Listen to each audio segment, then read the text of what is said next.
This is the continuation of the previous tier list, which was 1v1 PvP. This time we are talking about 3 versus 3 solo queue. And with that being said, I was around rank 20 on the Russian leaderboards at my peak. So if you have any questions, just hit me with them on YouTube, or as I said, always on Twitch is also a good option. Another quick disclaimer, this tier list will be ordered as well. So with that being said, let's get right into it. I'm not going to waste any more of your time. Again, these tier lists are not supposed to deter you from playing classes, but more so to just tell you what kind of handicap you're getting yourself into. So yeah, let's get into it. Let's start off with the similar setup as last time for the 1v1 video. If you haven't watched that, I would encourage you to do so as well if you care about 1v1 obviously. But this is for 3 versus 3, and not only 3 versus 3 but also solo queue mainly. Ranked is only solo queue. You cannot queue ranked with your friends or your team. It's always solo queue. But this is what this list is supposed to represent. So starting off, we have Gunslinger, and I'll put her straight up into a solid S tier, and I don't think that will change anytime soon. Gunslinger is a class that has a lot of buttons and a lot of mobility, a lot of protection, range pressure, although with the FOV changes that is not as strong anymore. But nonetheless, catching this class is very hard, and only few classes can even do that. And with a class like Lancemaster not being apparent, Gunslinger can run wild. So I think overall Gunslinger will be a solid pick, probably the best one for the Gunner classes, spoilers. But very good for solo queue, very nice pressure, just don't get caught. If you get caught on this class, you will see yourself fall to the floor very quickly. Next up, War Dancer, and I think this one is very clearly buffed since the last tier list I made. I would still not put this any like incredibly high on the tier list, but I think it's a solid A pick now. With the amount of utility you have for your team, the constant damage reduction you have, the movement speed that can catch up to classes like Gunslinger, or the mobility I should say, not the movement speed. And overall it's just a good class, and now that the mana problems, at least in Korea, aren't an issue anymore, I think this class will do very well, or way better than it used to. Even before all of these buffs and changes, War Dancer was doing okay, so this will be a solid A tier. Next up, Bard, and as I said in the 1v1 video, this will be very different. Bard is now a solid S tier pick.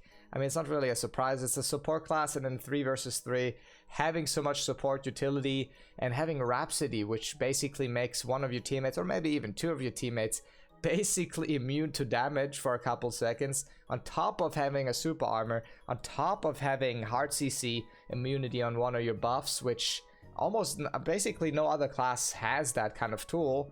Damage reduction and good ultimate, healing to an extent, which is also very rare. Bard is amazing. Even with high ping, Bard can be very threatening and very useful. So if you like to play Bard, go for 3 versus 3. And we will just continue with the second support class, which is Paladin. And Paladin, well, as I also said in the previous video, is a problem. Let's just say that. Paladin is a problem at the moment. The class in all regions seems to be dominating, even though some nerfs are coming through every now and then. Or not so recent changes anymore, but to the changes to Ruffians, which is the counterpart to the Bard's Rhapsody, which is an immunity field, a shield, like a field that gives you damage reduction, and a shield. It's just incredible. And on top of that, the ultimate shield reaches so far, and the ultimate can do a lot of damage, and it can knock up, although that's not very easy to hit, to be fair. This class is very tanky, can play in almost any team comp, or can be useful in almost any team comp. It's just overall a problem. So much mitigation, so much damage reduction, and a good amount of damage to top it off. You know, it's like, unlike Bard, Paladin can actually also carry damage himself, right? So Bard is very defensive, while Paladin almost provides a similar amount of mitigation tools while also doing good amounts of damage. Now for Shadowhunter, I think Shadowhunter will also be a solid S tier pick, and you will see this a lot in this tier list. A lot of classes are actually pretty good right now, and Shadowhunter is one of them. The class has a lot of different types of utility, in the sense that you can have range pressure, ranged peel, a ranged hard CC, a ranged knockup that's amazing as well. And also with the changes in Korea recently to the mana, she probably won't really struggle with mana that much anymore either. Although that the increased FOV changed her, well, range pressure a little bit, obviously, because off screening isn't as easy anymore. The class is still a threat, and of course, if you've ever seen a good Shadowhunter play, she can also put up the pressure in melee and has some good melee combos as well. So she can alternate between modes, and that is very useful in a solo queue environment. Next up is Sharpshooter. Unlike 1v1, may be the worst class in the game now, or has been pretty rough for a while in 3 versus 3. Don't get me wrong though, the class is super annoying to play against, and in the right hands can actually be very, very, very problematic. The thing though is that in 3 versus 3 you can't really pick your fight as much as you can in 1v1. And I say that because Sharpshooter has a lot of very long cooldowns, meaning if you use your cooldowns the wrong way, then you will sit on a 30-second cooldown while your team is just getting obliterated and you can't help them. So that is the biggest problem of this class, the long cooldowns. If you can hit your abilities and you feel confident that, you know, you played enough CSGO beforehand and you can hit every single shot, then this class is actually really good. But there's one more thing actually. Now with the FOV changes, it will be easier to read when the Sharpshooter does his attacks. And on top of that, it does rely a little bit on crit. So there's a little bit of RNG element in this class. The snipe can do anywhere between like 15k damage up until like 60k if you crit. It depends, you know. It's a really team comp dependent class and a situationally dependent class, and therefore it's not that good in solo queue. But as I said, there are some Sharpshooters that are still very good. So just because this is in B tier doesn't mean it's unplayable by any means. Next up is Scrapper. I'm a little bit torn on this one because I think it could be low A, but I think we will put it in upper B tier. The recent changes in Korea have made it so that melee classes in general are a little bit better. And also combos are more consistent because, you know, mage classes fall the same way as gunners now. So yeah, Scrapper I think is a little bit better now, but that still doesn't warrant anything higher than B tier, I don't think. There's some other classes that we will talk about a little bit later that make Scrapper's life hell. You know what, we'll just talk about it right now, because this explains why a lot of these more faster melee classes will be lower, and that is Deathblade. Deathblade, because a lot of her counter classes aren't in the game, will run rampant in the beginning or at the launch of Lost Ark. And I say that because Destroyer is good against Blade. Lancemaster is pretty decent against Blade. Reaper is very good against Blade. Scouter is very good against Blade. Summoner is pretty good against Blade. And Arcana's okay. As you can tell, like these blue classes will not be on launch. And with that, Deathblade rises very high to the top. I was even thinking about putting it in the same tier as Paladin, but I don't think that will make any sense because we also have a Sorceress, which is pretty good against Blade if played in the right team comp. But yeah, I think Deathblade is probably the second best class that we will have for solo queue on launch. Obviously, that can change pretty quickly once we do get other classes, but Deathblade is a threat. Deathblade has a lot of cleave damage, my main class as well. Good mobility, good frontlining, good super armors, good pressure with like identity, a very good ultimate for PvP. It's just a problem, and classes like Scrapper will struggle a lot against Deathblade, and that's why Scrapper will stay in B tier for now. Okay, let's talk about Sorceress now. Sorceress I think will be slightly above Shadowhunter and slightly worse than Bard, but I think this class in its entirety is amazing. So the main reason for this is she has multiple ranged hard CCs, depending on which build she plays, to be fair. She has self-peel, she has good range pressure, good range damage, and to top it off, very good mobility, which makes it so she can actually peel for herself very well. And that is important because classes like Deathblade would love to just jump into a Sork and just completely annihilate her with super armors. But because once you have your identity gauge, you know, piled up, you can actually dash way further than Deathblade ever could, and that makes Sorceress very hard to lock down, especially when the game has progressed a little bit already. So Sorceress is a very strong pick, and it will continue to do so. I think the entire kit is great. just don't use the well, casting buff of it. Just use the dash of your identity. Just use the second part. The first one, not very useful. The second one, incredibly good. Now for Berserker, and I think Berserker is probably the lowest A tier, simply because it's team comp dependent. The class has gigantic damage windows, especially if you pair it with a bard. But as I said before, you can't pick your teammates in solo queue, right? So if you have a bard or not, that's not really up to you.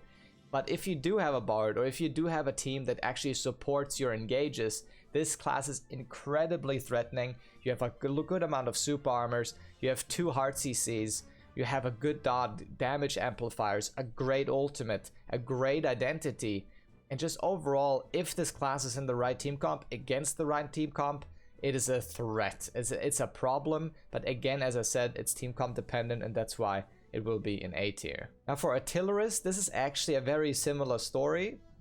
I think Artillerist will be very close to Berserker, so I'm not really, I think they're very even. I'll just put Artillerist here for now, but imagine that these two are basically at the same level, because they have the exact same issues and the same upswings. So if Artillerist or Blaster before is in a team comp with a bard, it's almost impossible to CC him because he has a lot of super armors, and on top of that, if you have the bard CC immunity, which I talked about earlier, then Artillerist is almost impossible to lock down. On top of that, if you do hit any stagger, you can basically one-shot combo people off of that, and they can't roll out of it either. So they have an unrollable, untrinketable one-shot combo basically that does anywhere between 60 and 90% of your health depending on how many buffs he has or if he crits or not. So this class is literally a human turret and is incredibly strong in the right setup. It really depends on the team comps, and it's very good against melee classes because a lot of melee classes obviously want to have to engage into you, and Artillerist is very good at countering that. Now for Striker, similar to War Dancer as I said, but I think it's not in the same tier yet in 3 versus 3. As I said before, the Striker is I think slightly better in 1 versus 1, but in 3v3 Striker is struggling a little bit because he does not have the same amount of team utility the War Dancer has, because the War Dancer has a team-wide damage reduction, and that is just one of the strongest tools in the game. And overall, Striker struggles a lot if the enemy team knows what they're doing, and especially because I think Deathblade will be very popular, Striker will struggle against that a lot. I mean, War Dancer will as well, so does Scrapper, but overall, Striker is just a weaker version of War Dancer in most scenarios. Obviously, Striker does have a good super armor dash, which can lock down targets pretty easily as well. So in some situations, Striker can definitely be a threat. But overall, I would say War Dancer is the better 3 versus 3 option. And now for the last warrior class, which is the Gunlancer, and I will put him around Shadowhunter level. Gunlancer is basically a half support. Gunlancer can provide a shield that also applies a damage reduction at the same time, which is obviously a very strong combination because during that time, it's very hard to even put any damage on his team. On top of that, both of his ultimates are usable, one of which is basically a huge AoE stun, which you can combo off of and gives you a huge buff afterwards where you can't even be CC'd in, if you stay in that territory at least. And the other one is a huge burst combo ability, which can like chunk half your health bar in one hit. So overall, this class has a parry, shields. It just has a lot of super armors. It's hard to lock down. The shortest dash cooldown in the game, which is obviously a tier 3 immunity, so that is super useful as well. Gunlancer, one of the best picks, I would say, and will stay a solid S tier for the foreseeable future for sure. Okay, let's talk about Deadeye. I do agree with the sentiment that Deadeye is a worse version of Gunslinger, especially in PvP, but I would definitely not put it lower than the highest A tier. The class still has a lot of tools, and also has tools that the Gunslinger doesn't have in their protected tier 2 knockup, which allows them to actually challenge people in melee range. So sometimes if you do play a War Dancer, a Striker, or maybe a Deathblade, running into Deadeyes can be harder than running into Gunslingers. But just because of that upswing, Deadeye is, well, still the highest A tier on this list, and it will probably stay that way. I think the class is pretty good, and people underestimate it because everyone is playing Gunslinger, oh my god, booba. But overall, the class is very close to the top still. Although the attribute changes will have hurt the combo game, and also the FOV changes will have hit the ranged capabilities of this class to pick people off, I still think it will be a solid A tier pick, but not an S tier anymore, at least. Now, last but not least, for our launch version will be Soulfist, and Soulfist, it will probably be my lowest S tier, at least in this patch. Later on, I think once we get the other classes, Soulfist will slowly get a little bit better because she can deal with different situations better than other classes in S tier. But at the moment, Soulfist is gonna be in a solid S tier spot. Although I think it's actually really close to Gunlancer. You could probably do this either way. And same with Shadowhunter. I think all three of these are in a very similar level. If I would separate the tiers more, then they would probably be in their own tier. But I think that will be very misleading for people. So I will keep it like this. Soulfist is one of those classes that can alternate between modes. So she has very strong melee burst windows, but she also has ranged peel and ranged hard CC and ranged pressure windows as well. The biggest downside probably is that she really relies on her identity, and if she doesn't have her stages up at the moment, she's a very easy target. So basically, if you do play with a Soulfist and you see that your Soulfist is not in a hype mode and an identity, you know, Super Saiyan aura, then go ahead and peel for your Soulfist while she recovers that energy. But overall, that is really the only downside. The class is very fast, high burst potential, and as I said, also has ranged pressure and ranged peel. So it will always stay a good pick. And on top of all of that, the team-wide damage reduction, similar to War Dancer, is also incredibly useful in 3 vs 3, and especially in solo queue. So I think Soulfist will stay in S tier, and I don't think anything will change that. So Soulfist is going to be a great pick if you're into that. And now for the last few classes, again, I will go through them very quickly because we don't have these on launch, and that's why they also have different pictures, if you noticed that already, because we actually don't know the names yet, at least not 100% confirmed. So we'll start with Destroyer, and Destroyer will actually be pretty low, honestly, on this list. Depending on when it's releasing, I think it could also be a little bit higher, like at the lowest A tier.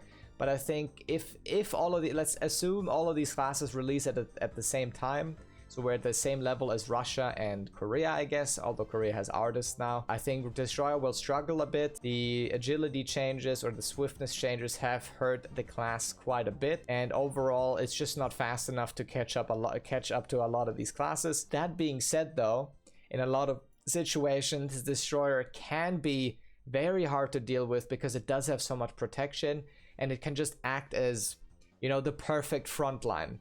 So although a lot of people would put it right here, I don't think so. I think the class will still do very well and will still be a solid A tier pick. The only issue is, as I said, if there's too many ranged classes on the enemy team, it's very hard for the Destroyer to put up the pressure. Now for Lancemaster, again, this class was also recently nerfed in Korea, but I don't think we'll get that patch anytime soon. I'm guessing this is obviously a little bit of a guessing game because we don't know when we get these classes and with which patch.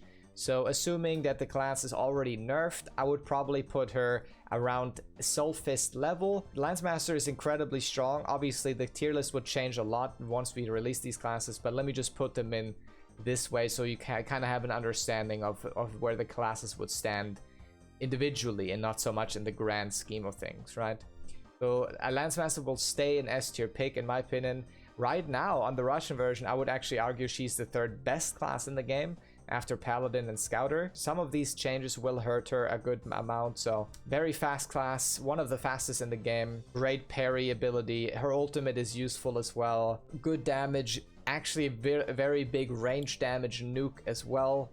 Again, mobility is amazing. You can't go wrong with Lancemaster. It will always stay strong in my opinion. There's literally nothing the developers can do to nerf this class to the ground, I don't think. Although hurting her combo potential may hurt her more than others. So I think she will still be a solid S tier pick, depending on the patch we're on, obviously. So these things can always change. As I said, Tier lists are always not set in stone. They're subject to change. If we take what we know about the Russian server right now, Lancemaster will stay a top tier contender. Okay, let's talk about Reaper. This is gonna be a controversial pick. A lot of people put this class very low, then others put this class very high. Again, I think it will be closer to a high S tier. In the right hands and with the recent buffs it got, this class is a big issue. And I say that because it's almost impossible to lock down a good Reaper. They have so many mobility tools. They have good burst windows. They have a great ultimate. There's just overall not a whole lot you can do. And especially, and that is the most important thing, you cannot play aggressively into a Reaper. Most of her abilities actually make her very defensive. And for example, a blade running into a Reaper will almost always get caught. Your super armors won't matter. The Reaper with the multiple hard CCs and a ranged hard CC on top of that is just incredibly hard to deal with. Great pick, but keep in mind, just like Gunslinger, if you're not good on this class, you will get eaten alive. Now for Scouter, this was also nerfed recently, and with the FOV changes, there are some changes to this class, but again, I do not see the disjointed hitboxes of Scouter with the ranged hard CCs, ranged combo tools, a decent ultimate, good mobility. This class will never be below S tier anytime soon. Similar to Lancemaster, Korea does recognize that both of these classes were too good, so maybe we will see more severe nerfs and changes in the future, but what we've seen so far, I don't think this class will be anywhere below S tier, although it used to be, as I said, the second best class in Russia, and I still think it is. But with the upcoming changes, Scouter could be a little bit lower, but nonetheless S tier pick, and I don't think that will change. Okay, so Summoner is one of those picks that really depends on your skill level, but I think in all skill levels she will be a threat, and she will be around the same level as Sorceress. I would put her above Sorceress actually. Summoner is very hard to deal with for most classes. She's only really shut down by good ranged players. Even then it's not very easy because there's so much damage coming through even if she doesn't really hit her big hitting abilities or her big abilities, because the pets, the Phoenix, the ultimate just do so much damage without you being really able to dodge it. On top of that, Summoner has a lot of self-peel, a self-shield, good super armors actually to protect herself, and not only her identity, which also chunks your health by the way, but also some other super armors. So even for melee classes that are really fast, it's hard to lock down a good Summoner. There's not that many on Russia, but if you've ever played against one of the good ones, you will know what I'm talking about. It's very hard to deal with this class if you're a melee class especially, and overall it will never go below S tier as well. I think the kit is just too strong. In all skill levels it's a threat, and it's even worse in lower skill levels because the class is very easy to execute as well. So it will stay where it is, I think. Although there were a couple changes here and there to the pets and how they work and the AI and whatever, but overall nothing will really shake this placement. And last but not least is Arcana, and this one is interesting. Similar to Berserker and Artillerist, she is a little bit team comp dependent, and she is dependent on the enemy team not peeling very well for each other. A lot of her combos are incredibly powerful, and one of the classes that can actually one-shot combo you, but I don't think she will be as prevalent as other classes, simply because first of all she's very hard to execute, very hard to play, and at the same time she is a little bit dependent of the enemy team, as I said, not peeling for each other very well. That being said though, if you do play a good Arcana and you know what you're doing, and especially if you play with pretty low ping, this class is going to be very hard to deal with and people will hate you for playing it. So if you like Arcana, look forward to it. The class is a threat, and if you can master it, honestly, some people would probably put her up here. And obviously you will not always play perfectly, but at the same time you will also not always have the best RNG. If you didn't know, Arcana has a good amount of RNG in her kit with her identity setup with cards. There may be a little bit of an identity shakeup and rework of some of these classes, but we haven't heard anything about that yet. So Arcana will probably stay at a solid A tier and is in a similar, is in a similar position as Berserker and Artillerist, where in the right team comps, in the right setups, she's very, very powerful. And with that being said, that's the entire tier list. I hope you enjoyed it. If you have any more questions, leave a comment down below. I try to answer all of them, although sometimes it will be a little bit delayed. At the same time, if you have more detailed questions and you want to ask me, you know, why does Bard's Rhapsody do this, do that, then jump over to the Twitch channel where I'm probably live right now if you're watching this after the launch. And that's basically it. Thanks for watching. If you haven't subscribed yet, that also helps out a lot. And yeah, see you in the next video. Peace.